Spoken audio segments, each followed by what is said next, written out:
Ladies and gentlemen, welcome to Voice. On behalf of President Cagnoni and the CEO Corrado Peraboni of Italian Exhibition Group, I welcome all of you and I thank you for being here physically and also online, following us on our website and our YouTube channel and Facebook account. As I always say, Vicenza Oro serves the industry, the old jewelry industry. We try harder daily to make Vicenza Oro a platform where protagonists, factories, operators, jewelers, they can develop their business and their culture as well. With Voice, we felt the responsibility to do something more. We felt the responsibility to support the restart. And we can't wait for a better day. We really have to make a better day today. We are doing it for the Italian jewelers, the Italian factories, the Italian operators, but as well for our Indian friends, for our friends in US, for our friends in Dubai, for our friends everywhere in the world. And we really hope that Voice is an act of hope for all of them and an act of courage. And with courage and with our energy, we will support with Vicenza Oro and Voice and all the initiatives we're doing here, the development of culture and knowledge, bringing here all the best, the top knowledgeable professors, scientists, explorers we have in the world. So thank you so much, Loredana Prosperi and Istituto Gemologico Italiano, for you doing with us. Your educational program is already a pearl of what we're doing here. Thank you, my friend Rui Galopin de Carvalho, for being always together with us, with your professionalism, with your culture, with all your knowledge and your smile, which is the smile we share doing what we're doing every day. And thank you, my friend Yianni, for being here and standing with us for the industry. We love because you fight for people, you fight for ethics, you fight for a better industry, and we fight, and you fight for the culture and the true culture. You and your being so real is something that we really appreciate, and we take it as an example, and we always follow. We're going to follow this example. So it's a true honor having you here, Indiana Jones of the modern times, as Vogue named you in a recent article. So thank you so much for being here, everyone, and thank you for everyone is following us online. Please, Loredana, give us some word. And thank you so much. Allora, per i nostri amici italiani, parlo in italiano, ringrazio ancora IEG per la sensibilità che ha nella formazione. Abbiamo visto appunto in questi giorni con Voice tutte queste conferenze proprio per continuare a tenere un legame anche in momenti così difficili, e la formazione è sicuramente importantissima. Ricordatevi che dobbiamo ricordarci le 3 L nella vita: long learning, lifelong learning, quindi dobbiamo sempre imparare. E abbiamo qui, e sono onorata di avere qua sia Rui che Henny, perché hanno veramente in questo mondo rappresentano la formazione.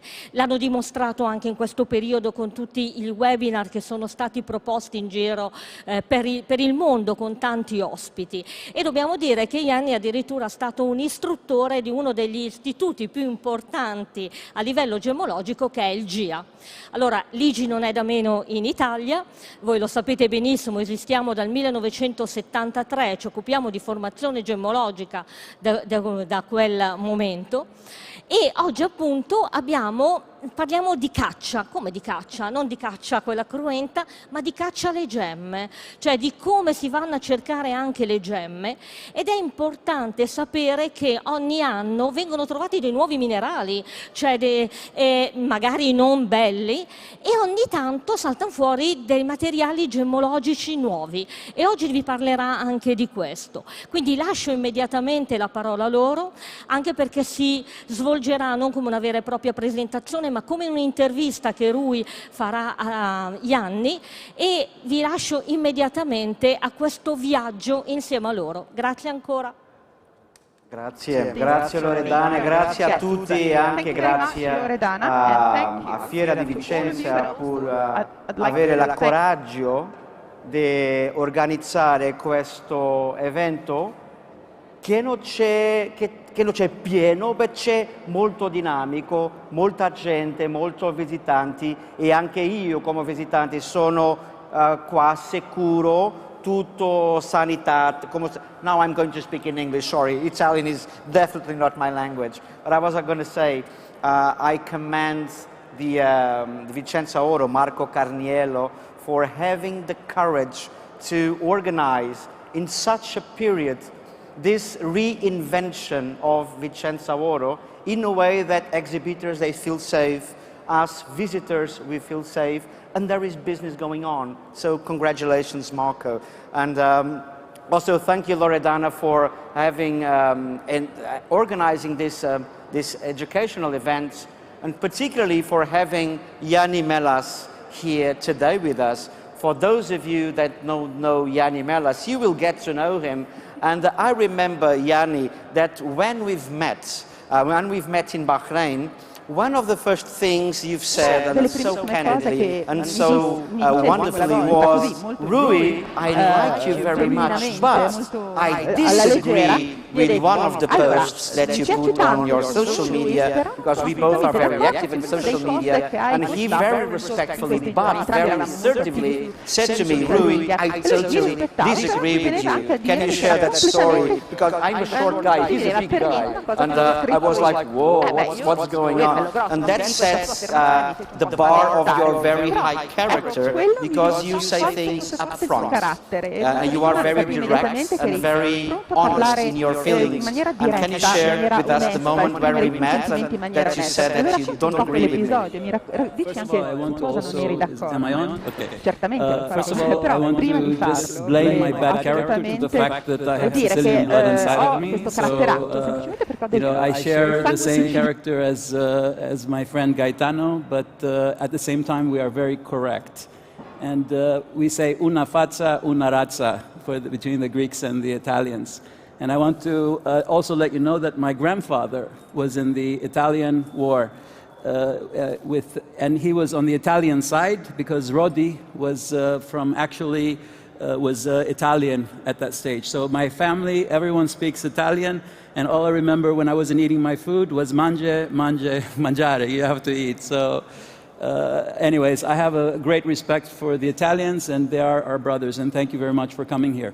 And also, the reason I came here is to make sure that the whole world knows that Sotiris Vulgaris, is the correct pronunciation, was Greek.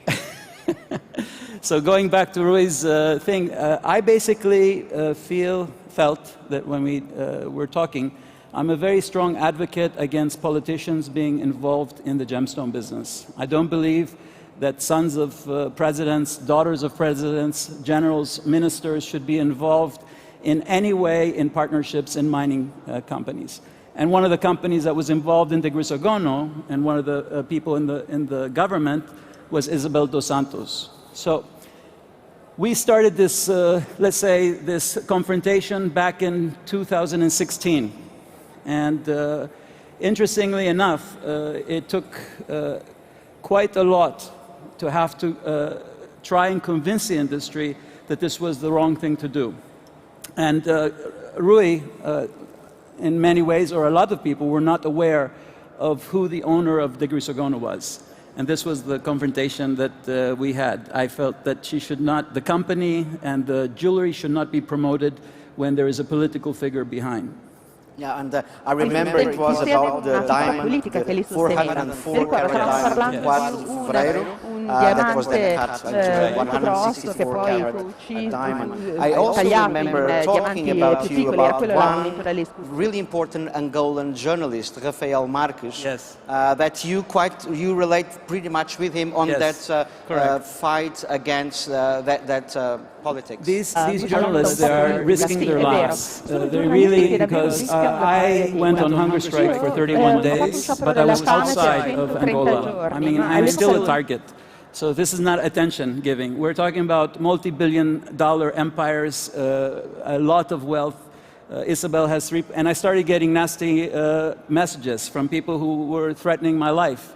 I still have those messages. I'm happy if anyone ever asked me to share those, but they were from people who were friends, people who are from other countries, people who benefited from that. So this is not something that you do for attention, because my family really was fighting against me, because they were saying, we realize that you are on a suicide mission, but at least protect us. So this is, but I said, who's going to protect the other people? And for me, I feel like every police officer, every fireman who goes into a building, every judge, they are making that same decision, that they have to stand for what is right, even though those people have families. You cannot stop justice from taking place. So is it attention? The answer is no, because if I want to get attention, I just have to go to the jungle and pull out beautiful stones and show people, and this is what really people want to see. Many of them do not really care about human rights and all these things. And I know that because the minute that I post pictures of me in the jungle, my ratings go up, everyone is following me. The minute I put things about having to do with activism, the ratings go down because people somehow cannot relate. So this is a personal choice. I'm not doing this for the people, I'm doing it for myself, and I'm doing it for my family. And interestingly, your origins were, what triggered you into this industry was art, was beauty, was history.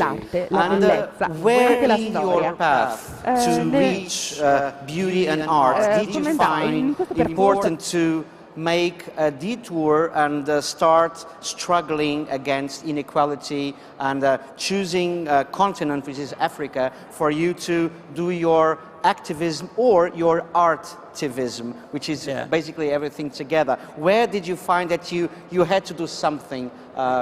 I think this doesn't happen in the middle of your life. I think your activism starts with your mother. It starts with the women. I don't want to say men don't have it in them, okay? Because obviously I am reflecting that.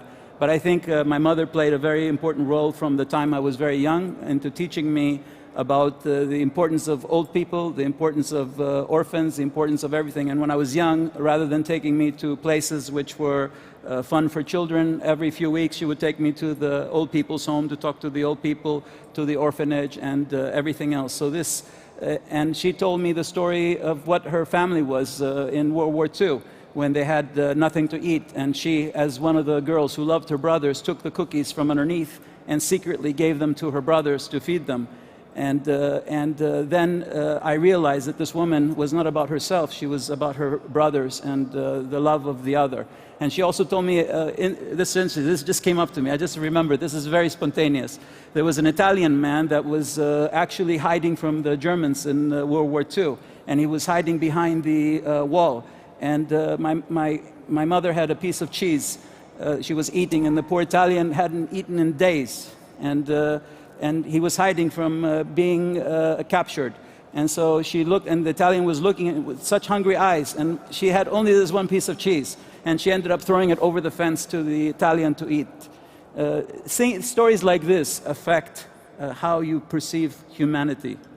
But now that you speak about your mother, I remember that your family had the dream that you would become a medical doctor, a surgeon, because you were really handy with your hands, you were intelligent, you were a bright brain, and then all of a sudden you had to find a way of telling your family that I'm not going to be a surgeon, but that also shows that people and caring for people was already on your background. cuore per le persone, per gli altri, faceva già parte della tua indole. Bene, è stato difficile per te, ci terrei che tutti quanti presenti in sala, ma anche chi ci segue da casa, ti possa conoscere.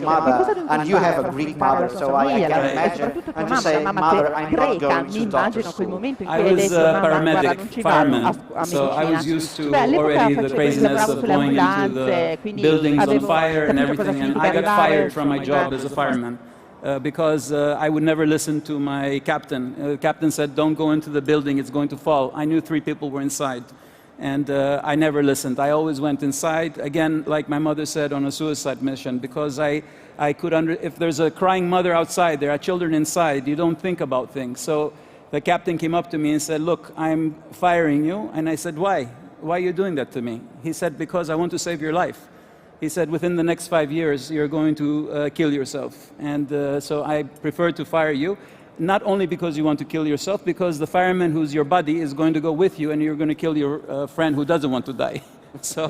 So I decided then, after seeing a very bad incident in actually the island of Icaria, I saved a woman and I saw her children there crying while I was doing the resuscitation. She was saved, but sadly didn't make it to the hospital in time to live. And after that, it affected me very, very badly. And I decided I wanted to do something that would be positive. And jewelry was a very happy thing. I wanted to do it since I was 7 years old. And then I just quit my medical school in the 3rd year, top A student, everything else, and I decided to go to GIA. And when I arrived in GIA, I had the choice of gemology or jewelry, but my mother was crying for 3 days because every Greek mother wants her son to become a doctor, an architect, a lawyer, and the jeweler was very, very low in the area. So I decided to take gemology so that I would tell my mother that I was a gemologist. My mother didn't know what gemology was, so she just asked, what exactly is gemology? I said, "Mom, it's about diamonds." And she said, "Oh, diamonds, it's very good. This is much better than becoming a jeweler." So I studied gemology, and of course I was a top student. I graduated with 98, and I then was hired by GIA to become a teacher, and I was teaching for 4 years. And that's, I was hired by Swarovski, and maybe we can see a film now, the big film. The film isn't prepared for the show. A friend of mine gave it to me. It was a promotion for Aquapraise, but you can enjoy how a simple stone like chalcedony, which is what it is, it sells for less than $10 a carat, can be promoted, and they use me as the image, but this is not my jewelry. This is somebody else's jewelry, not my stones, but you can see the romance of creating a film. So it's 8 minutes, and by the way, in the film, it says chrysoprase at one stage. That's interesting for you, because that's when we sent the stone to the lab, and the lab thought it was chrysoprase. So I'm actually repeating what the lab said, but it's a historical part of the film when we thought it was chrysoprase initially. So maybe we watch? So let's watch the video real quick. The blue planet, captivating with its vast sprawling oceans, powerful but serene, beautiful yet daring. Like us, our world is constantly changing. The tides rise and fall, roll and crash, some just frozen in time. Beneath the constant waves lies a tranquil natural beauty, diverse and harmonious. We bring you a discovery with timeless appeal and couture charm, a collection that is more than a grading system, more than the 4 seas. A stone that captures our world in one moment, a jewel with a character, a gem with an eternal story. Aquapraise.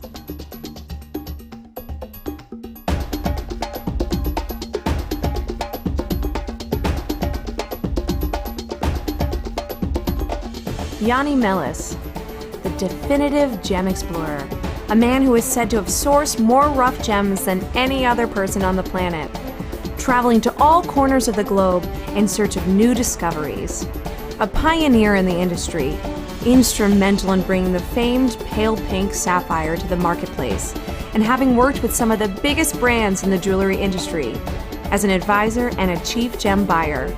He studied at the GIA and was soon recruited to teach there, where his charismatic persona, supreme knowledge, and infectious desire for adventure inspire the next generation of gemologists.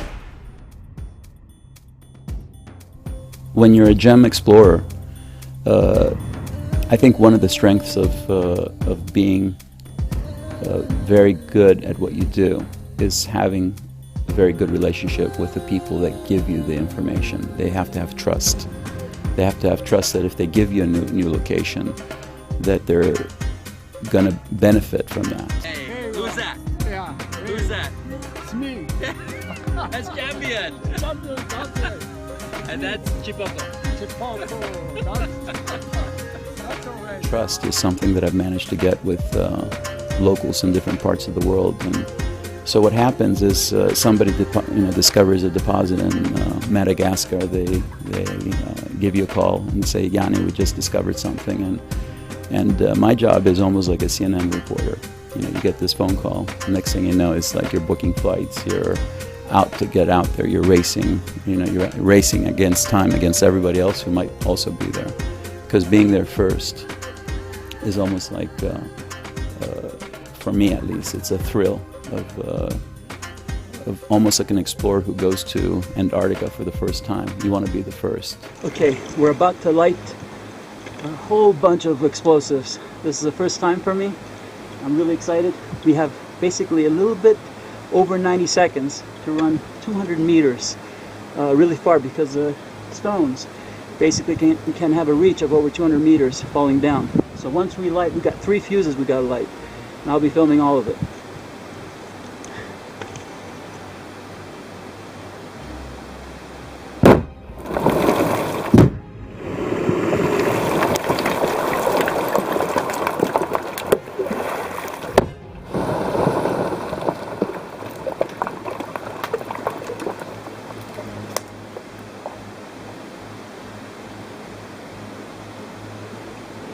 And guess what?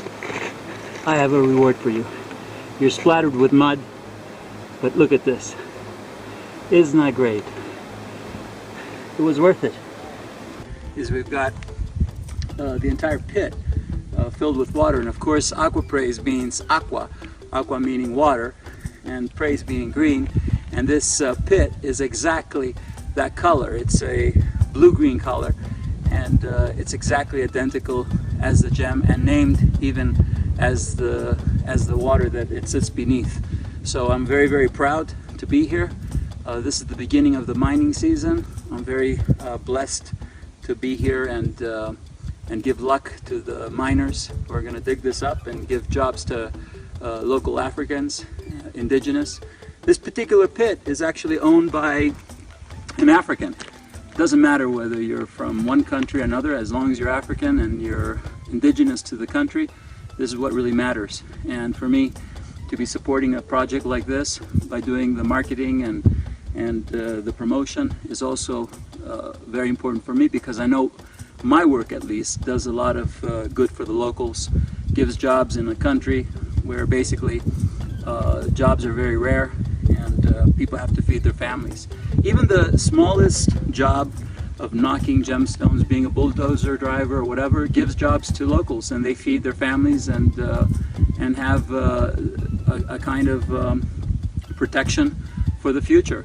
And as long as this mine is run professionally and by the laws of the country and everything else, I know that these things really give hundreds of jobs, and I'm very proud to be a part of that. Don't you just love when people laugh? Huh? I love it. It's a sign of happy people. Everybody happy? Yeah!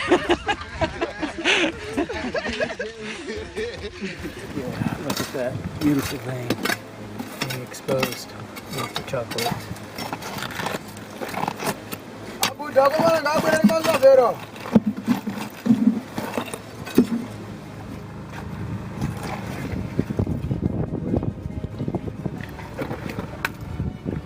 This piece we're going to give to Mr. Ni.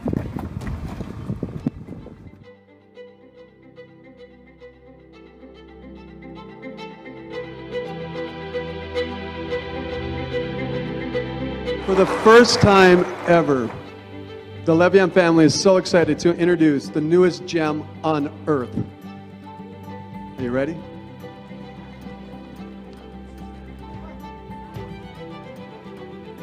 I'm excited to announce Pika Aquapraise.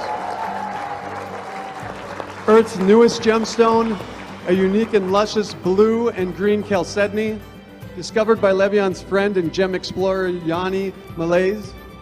It is Peacock Aquapraise.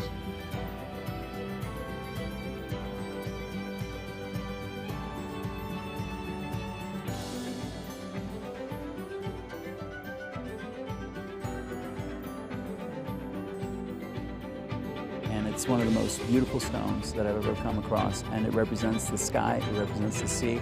It's frozen ocean. It reminds you of Paraiba, it reminds you of chrysocolla, chrysoprase. It's actually a chrysoprase, but it's the first time that this color has come out. And actually, if you look at it very carefully, it's got the colors of the earth.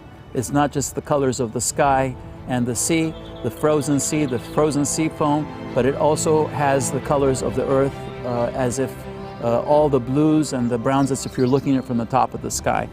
And this is going to be the next exciting new thing that's going to hit the market. Wow, what a video, Yianni. Thank you. And Thank you. yeah, I mean, you are a very good-looking man, and I'm sure all the ladies agree with me on this. And this actually defines what you are in one of the facets of your life, which is being a gem explorer. Yes. Can you share with us what is exactly to be a gem explorer in your way of doing things today? And by the way, because you have been in this industry for 30 years, what has changed from 30 years when you started up until now, doing what you do? Okay, the film was actually, I didn't ask them to do the aquapraise part. They did it for free for me because they're using it for their promotion. So I had just asked for a video and something to show you what I've been doing since the beginning, to make at least my comments more believable, that I've been doing this for a long time. And the direction that the gemstone business has taken has been unbelievable. And today, I'm actually, as a dedication to the Italian show, which I really love and I'm going to promote like hell, because I really strongly believe in this show, and I believe it's going to be the #1 show in the world. I decided to do something against my nature. I'm going to show you a new gem that was just recently discovered. We don't know where it's from. I just received the video a few days ago on my handy, and I normally would never show this because it destroys the, every person is watching this video from all over the world now. There's going to be 10,000 people looking for the stone, where actually I try to keep everything secret, okay? But in order for education, because education is above discovery, above activism, above everything for me, I want to show you the steps that it takes, because it will make you also understand the people in Africa. So first of all, I like to dedicate my time here and my coming here not to Yianni Melas, the gem explorer. I like to dedicate it to the Africans who stand behind me. It is very important that although I am the face and I am the one who's carrying the last baton to cross the line, that before I get this baton, 3-4 other people had to run before me and give me that baton in order for me to run to the race line and be photographed. So I am the one who's photographed, and sadly, the people who ran before me don't get photographed. So I am taking away the glory and the whole thing of who I am by telling you there is an entire tribe of people who have a very, very strong historical background in the gemstone business. And sadly, and disappointedly, our press and our industry has not given them any credit. They like the white guy who has the Indiana Jones image, but the thousands of people who have lost their lives in the bush because they stay there a month collecting the goods, Nobody talks about my friends who I lost from malaria, from elephantiasis, from so many diseases. I can give you lists of African friends who have died searching for gemstones because they get robbed, they get attacked, they get diseases, okay? And nobody talks about them. And if you look at my history, maybe today the African movement is all important, but if you look at the pictures, right, my story has not changed since I was a young kid. If you look at the faces of the pictures behind you, you will see that there is a love between myself. These are my brothers. This is my family, all right? And I hope in the future there will be articles that will be written about the Mandingo trade. So let's take the journey now. I worked for Swarovski, so all these things that you see, all these pictures, all these things were not on my behalf. This was all funded by Swarovski, which is an incredible company, and they wanted to help the artisanal miners, and they did an amazing job at that by beginning the natural gemstones. So let's take the journey of where the gemstones began. Before Bangkok, before all these places, they actually began in Idar. Idar Oberstein was a very strong center in Germany for the gemstone business. So the Africans used to be there. And what happened is one day, a very racist police officer was elected as the chief, and he decided to get rid of all the Africans that were in the city of Idar, and so he arrested all of them and found small, minuscule things to find wrong about them because of the German system and everything else, okay? And what happened is, at that stage, the Africans stopped going to Idar for a very long time. So when that happened, the Idar already was going down.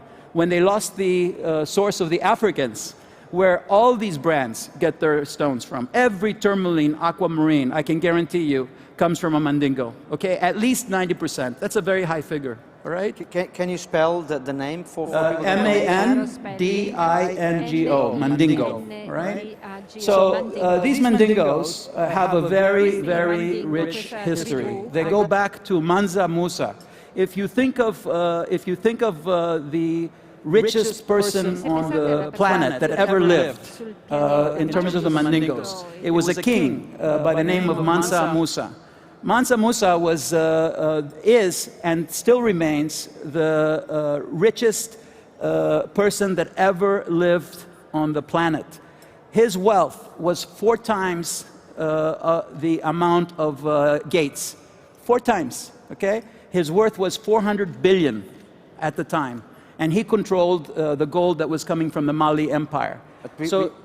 Can you explain us the historical, how many centuries ago? Yeah, this was in the 14th century, exactly. Okay, and he is a very famous guy. Very little is known about him because who wants to think of the richest, most successful person on the planet ever having been a guy from West Africa?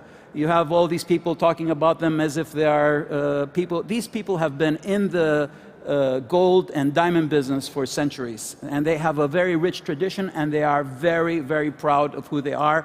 They are very correct people, and you can see from the pictures that we were playing before, it's a very strong association. So these people went from Thailand, they went to Bangkok, and in Bangkok they started providing the business to the Thai community, and today the Thais are cutting many more rubies and sapphires, and but in the lower qualities, because they do not control the high quality, they control the lower grades.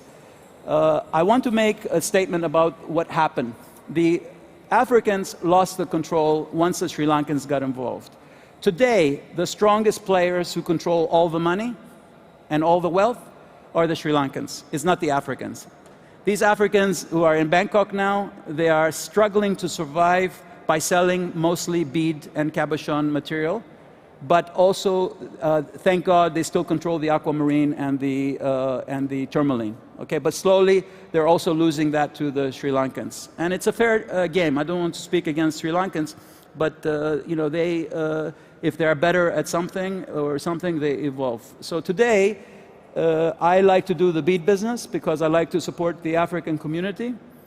And I have now something which I'm going to bring to you, which I believe is a solution to solving the problem of Africa. We spoke about the problems, let's talk about the solutions. So I came up with something called CATS, cut at the source. Cut at the source is about giving a certificate to a gemstone that is cut in the place where it was found, not exported to another country. But if you found it in Kenya, you cut it in Kenya and give jobs to the local community. And this CAT certificate will not be dependent on me. I will give it to a whole bunch of people who are good people to control it, to make sure that we're able to add beneficiation. But now we have a problem. And this is coming from little education. People think we should cut stones in Africa. Well, the problem is that the Africans don't have 20 offices like the Indians around the world to distribute those cut stones. So, but there is a solution, because if you do mines to market, you understand where the solutions are. And the solution is not in cutting commercial quality and not in cutting the top rubies and sapphires and emerald, but cutting super amethyst, super citrines, super tourmalines, super aquamarines, and teaching them how to cut on a, let's say, on a precision cut machine, like the Americans are making some, which are great. And it takes only 30 days to learn how to cut on that machine. Only 30 days. But then the answer, Rui, is, I mean, the question is, how do you take these cut stones and sell them? Nobody's going to sell them. And I realize that. Everyone can teach somebody how to cut, but who's going to sell them? So I decided to create something called Oniro gems. Again, not me. Again, controlled by women. I've decided to give this to women. Maybe I'm racially whatever, but women should be in charge of this. And Oniro Gems is about an organization, because Oniro in Greek means I have a dream, like Martin Luther King. And the designers, we have maybe at least 100 African designers who are living all over the world. And the idea is that these girls who are taught how to cut the gems in Africa will immediately have a customer, which is the African designers, to give their stones. So they don't have to do marketing, they don't have to do anything, and the designer has the opportunity to use stones and tell her audience that my stones are cut in Africa. And this is my way, at least, of thinking of how we can provide solutions for Africa. Because everyone says Africans can't cut gems. This is the most absurd thing. I don't understand how the color of the skin can affect somebody not being able to cut. This is something that people propagate because they don't want the gemstones to, the locals to understand the value of the gemstones in the areas where they are mined. One of the things that I've been a teacher in Africa, in Mozambique, in Maputo, in the late 90s. And they had a cutting factory, a very small one, to teach the young generation how to cut the local aquamarines, the lovely aquamarines that they have from the area. And one of the challenges was supplies, not gemstones, but the mechanical supplies to, if the machine gets broken, how can you substitute and maintain all the machinery for cutting? Is that, but that was 30 years ago. Are things different now? Yes, because first of all, before you send the machine to Africa, you make sure that you add super parts. So I know the engineers who make sure that the machine will last at least 7 years, 10 years. So we reinforce the parts. We send it from the manufacturer to the person who's able to build the machine. It's going to be like a tank. And you solve those problems. I am a person on the ground. I understand what happens in Africa. I understand the abuse. So before the abuse happens, you have to make sure that the machines are able to take the abuse. So you don't send, for example, you don't send a Hummer to Africa. You send a Land Rover, you send a Land Cruiser, because you can get parts over there. So you have to create solutions. I remember my friend, he had this big Hummers. And this is a little knowledge is very dangerous. So he bought it for Africa. And in the film, you see this little road with the wood. Well, guess what? The only truck that can go through that bridge is something which was built for the correct roads. The Hummer's wheels were so wide that you'd have to build a new bridge in order to use the Hummer in Africa. So here he had this very expensive,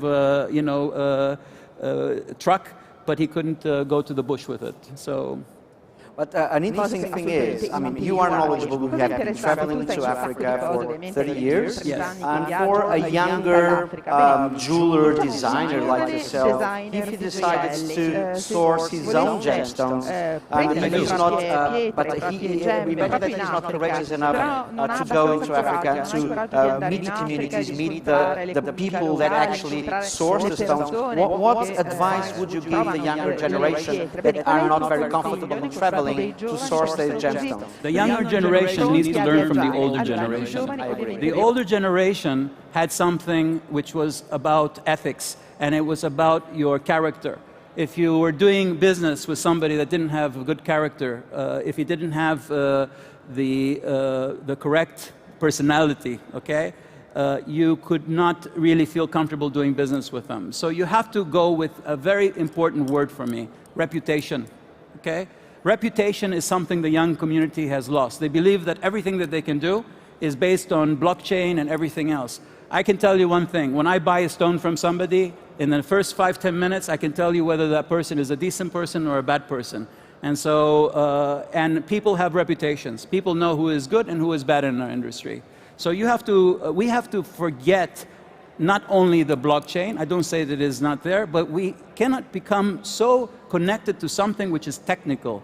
We have to also remain close to the importance of reputation. So if I'm buying from a gemstone in Burma, for example, from a lady who's in Mogok, and that woman has 5 children that she's feeding and everything else, and I know her for 30 years, I feel very good about buying from that lady because I know that I'm supporting her family, all right? So people will say, Burma, you know, the religious problems and all these things. I don't care much about that. I want to know, because if you compare the lady that I'm buying from in Burma versus the company in Mozambique, which is in partnership with a general and all the ministers and all the people there, I'm sorry, if you give my customers a choice of buying from the lady in Burma and Mogok, who has nothing to do with all these things, and the people who are mining with ministers and generals, I would prefer to do business with the lady. So at the same time, it becomes a personal choice. But nobody can ever challenge me and tell me that because I buy from the lady, that I am not ethical. And this is what's happened in our industry. Our industry has become very aggressive towards silencing the people that are having connections with the artisanal community. And this is really called a monopoly. You don't want to allow the big players who want to monopolize everything to become big brother and tell you what you are going to pay and how much you're going to pay. And there's a very important reason for that. The reason is maintaining our factories in Thailand and India. What you don't realize is that the cutters of our industry are becoming less and less and less. The factories in India are having a huge problem finding cutters today. Nobody wants to cut, okay? The people in Thailand is skeleton factories. And it has to do with auctions.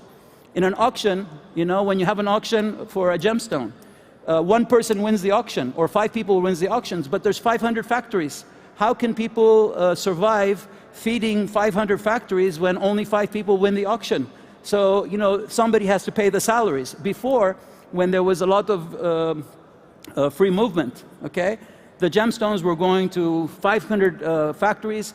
They were being spread among everybody rather than 5 people. So it's also about the healthiness of the industry. I want to make one thing clear.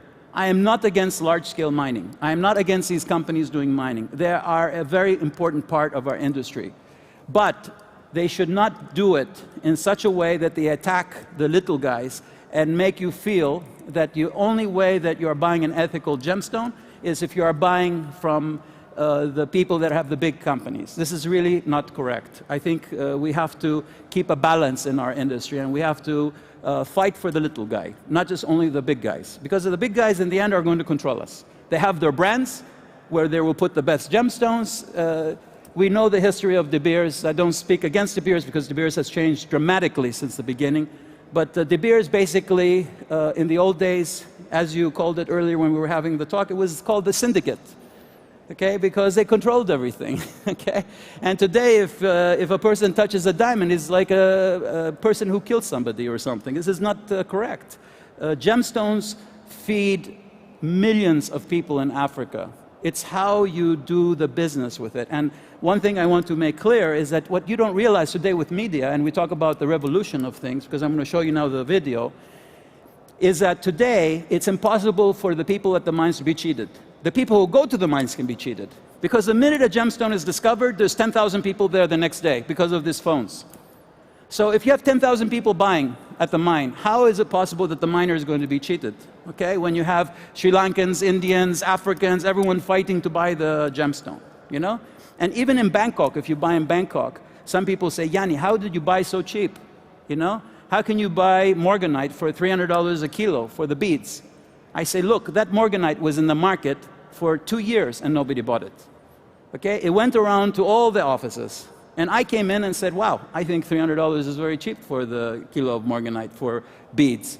I'm going to pick it up. But somebody can turn around and say, oh my God, you only paid $300? Well, wait a minute. That stone has been traveling all through Bangkok to all the offices, okay? And nobody paid $300, okay? After I bought it, all the Indians, oh my God, you know, it's like, why did Yianni buy the $300 a kilo? It also has to do with education and your choices.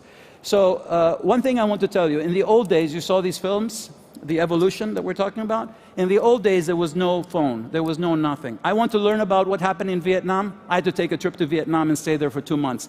I had to get malaria 10 times. I had to nearly die of all these parasites. I used to, every 6 months, I used to go to the UK to do a check on my parasites, because they always found parasites in my liver, in every part of my body that I never imagined.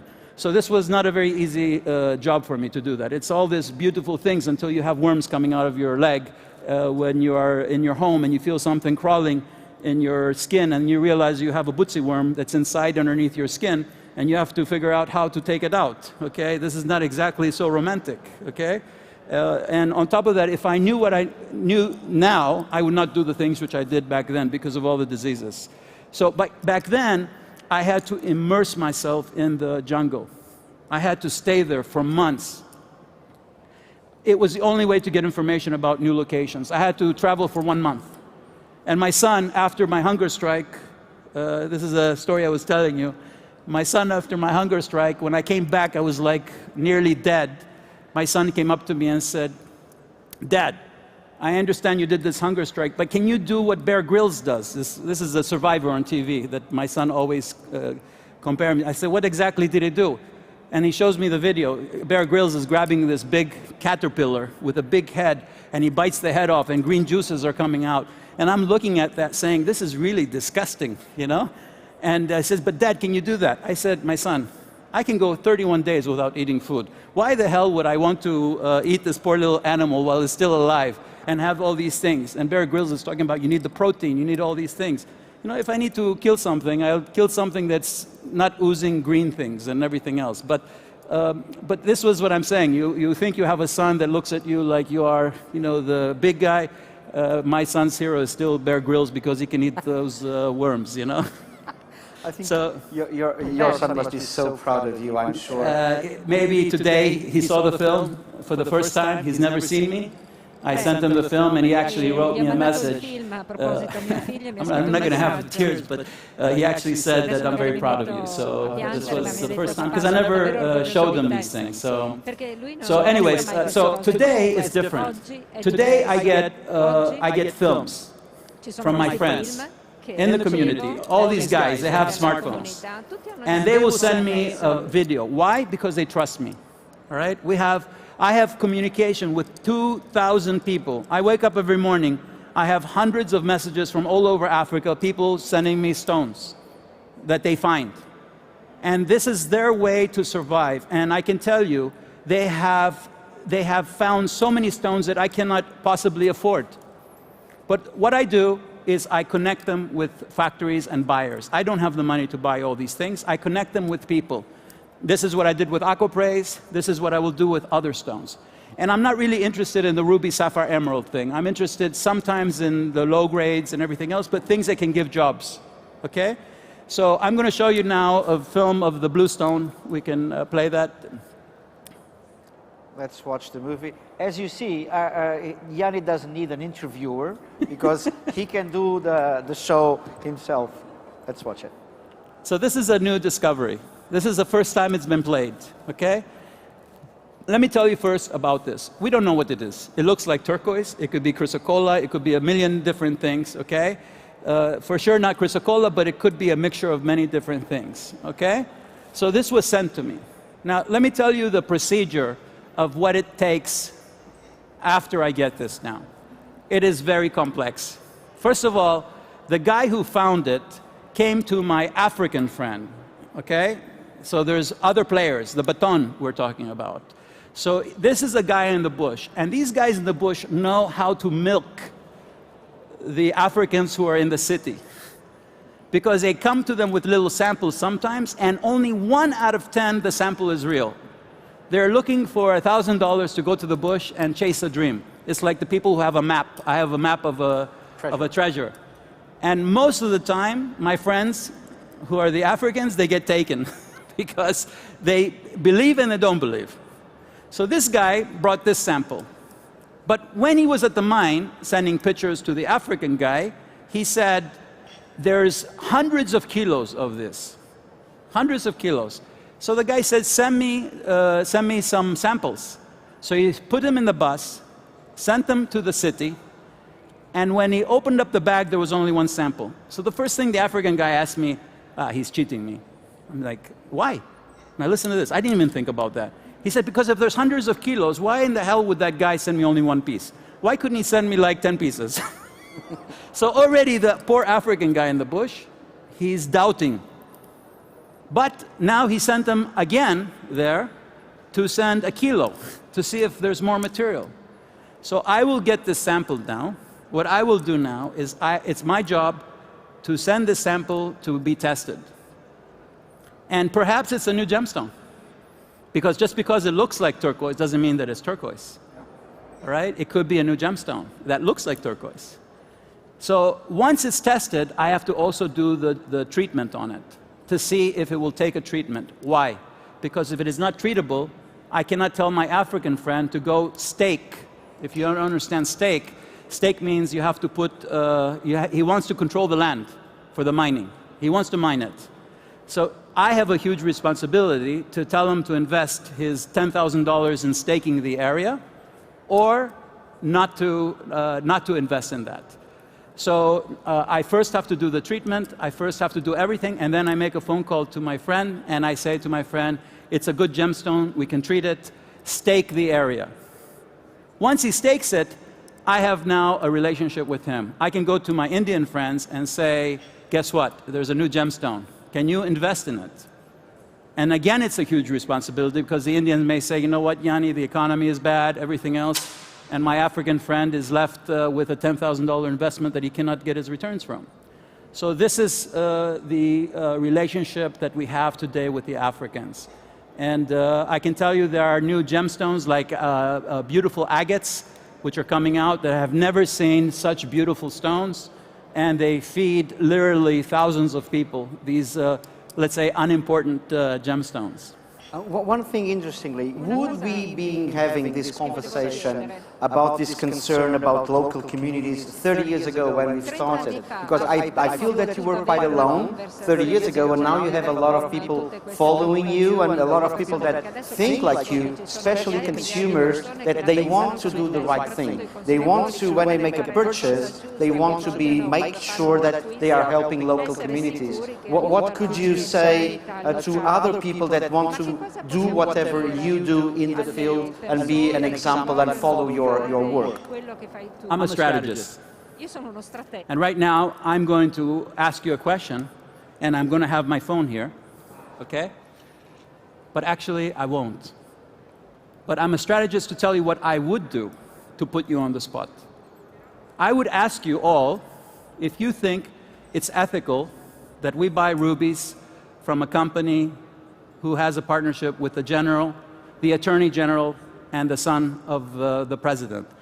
And I would ask you to raise your hands, and I would photograph you if you think that is ethical and I would photograph the people that would raise their hand that would say it's unethical. The people that would be willing to raise their hands and say that they consider it ethical to do business with the son of the president, I think would be very scared to speak out. So what I'm trying to say to you is that the question I ask you, don't raise your hands, but think what you would answer. Do you think it's ethical to do business with mining companies who do business with politicians in a country? It's a Greek word called kleptocracy. Kleptocracy. And your question to me is, I can tell you, I've been battling this for years, from Burma to Mozambique to Angola. The root of all these people being buried, all these artisanals being buried, is because they are so hungry. They are willing to risk their lives to go get buried in order to eat. And this is all caused by political corruption. So our industry has to first attack the problem which is lying in the political corruption in the countries that we do business with. And that's an important statement. I realize that you have been focusing your main struggle in continental Africa, but I'm sure that in other areas of our world, similar challenges take place, right? Brazil, I have a Greek friend in Brazil who's mining gold, and in order to get a license in Brazil and Colombia and all these places, especially in Colombia, you have to have something like, I don't know how many thousands of dollars in the deposit in the banks and all these things. You know, this is nearly impossible for a guy who's doing business there to be able to do that. You know, he cannot afford to have thousands. So all these people, they are arrested, you know. My ideal city is Mogok, Burma. Why? Because it's controlled by women. 80% of Mogok is controlled by artisanal traders. If you want to understand what, and is there generals involved? Well, the hell, you know, if you look at Burma, they have generals involved in the jade, and there's generals involved in the ruby, all right? And there's generals involved in Mozambique with the ruby. So, you know what? I choose the women. I choose to buy from the women. But if you know, that's my choice. I want to have the choice. I don't want to be told that I have to buy from a particular company because they are ethical. Who says they're ethical? For me, they're not ethical. I want to be able to buy from somebody that I meet one-to-one. I see them. And that is called reputation. We have to account reputation. That's really interesting, Yianni. I mean, we have been talking for 46 minutes, 56 minutes now. We still have 4 minutes to go. One of the things, because I think it's important, I'm an educator, you are an educator, and we love books. And to end in a more relaxed way, I know that you've worked in what I consider the best gemological library in the world, which is the Richard Liddicoat Library and Research Center in Carlsbad, California. It's called Johnson Kankis at one stage. Yes. Can you tell us a little bit of how important was your close relationship with the wonderful people on that library and with books that got you to that statement that you sometimes say that little information is dangerous.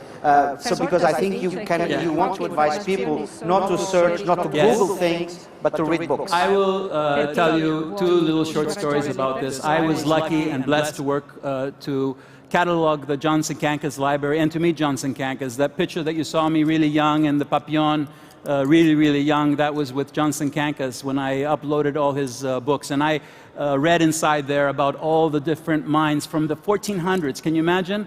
I was reading books that were written by Pliny and talking about sapphire sources and everything else. And a lot of you may ask, why Greeks? Well, the first book on gemology, okay, was written by a Greek, Theophrastos. It's called Perilithon. All right? So the Greeks have a very rich history, and they even back then knew what pyroelectricity was, what, all these different terms. They actually named a lot of the gems. So the Greeks have a very rich history of the gemstones. But I want to tell you about something which is going to be a funny story, and also end with a story about a lesson that a little bit of knowledge can be dangerous. So I came from Greece, and I was a sheep herder. So I used to go up the mountains, and I was told by my grandfather the black snakes are not dangerous, don't kill them, because they were called the whip snakes, okay? So whenever they eat the rats and all these things. So I grew up like that. I came to Florida. I went in Florida and I was going canoeing and I saw some black snakes.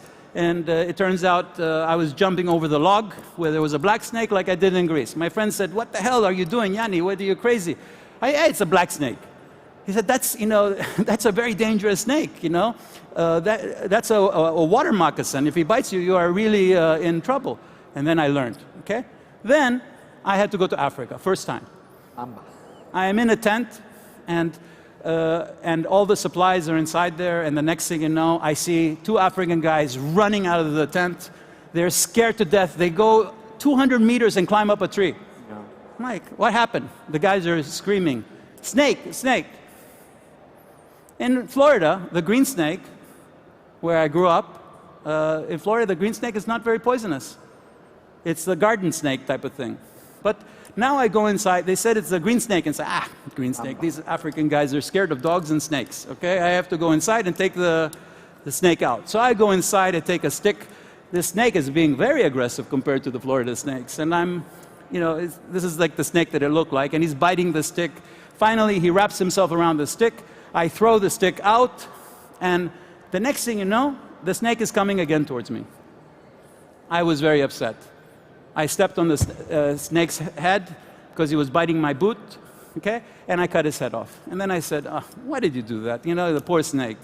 Then the African guys were screaming, "Is it dead? Is it dead?" They came over and they grabbed me by the arm. "You very strong, very strong." I said, "Why? It's a little garden snake." Well, the little garden snake wasn't a garden snake.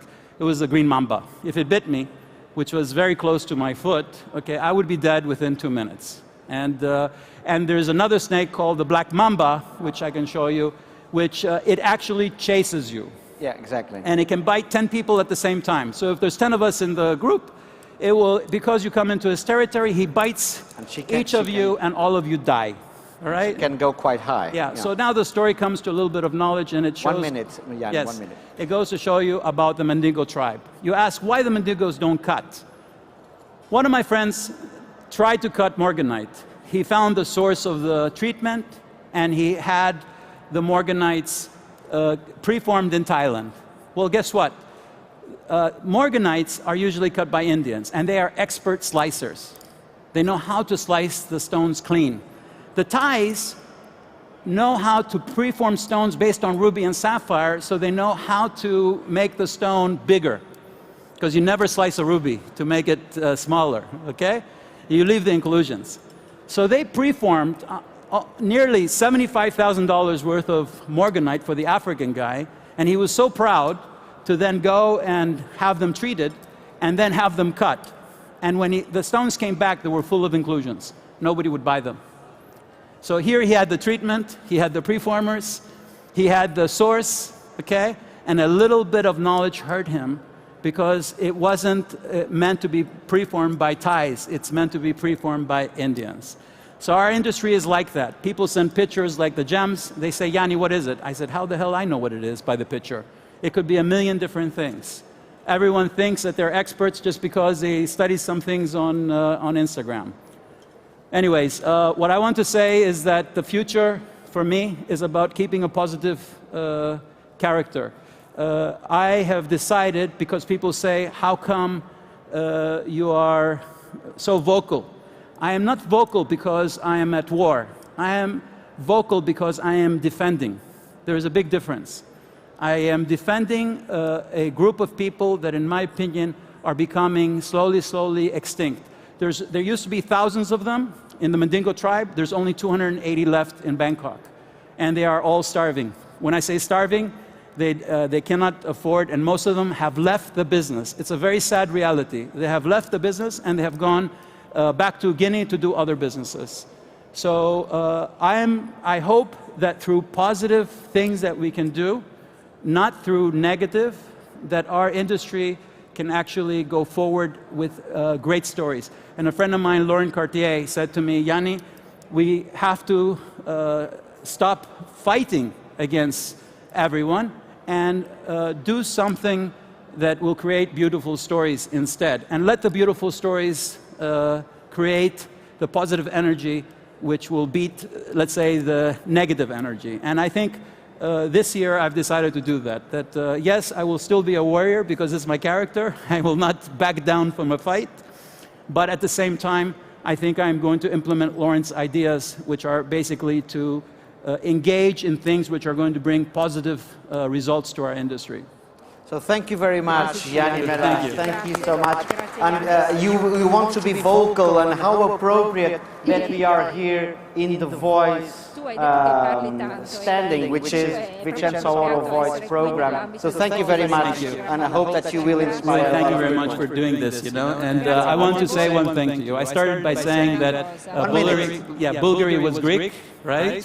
And you should remember that. But just remember that one day when I become a designer, okay, you guys can say that that Greek guy, he actually has Italian blood in him, you know. So thank you very much. Thank you, thank you. Grazie ancora, grazie veramente anche a tutti i partecipanti dal vivo. È stata una conferenza fantastica. Grazie ancora.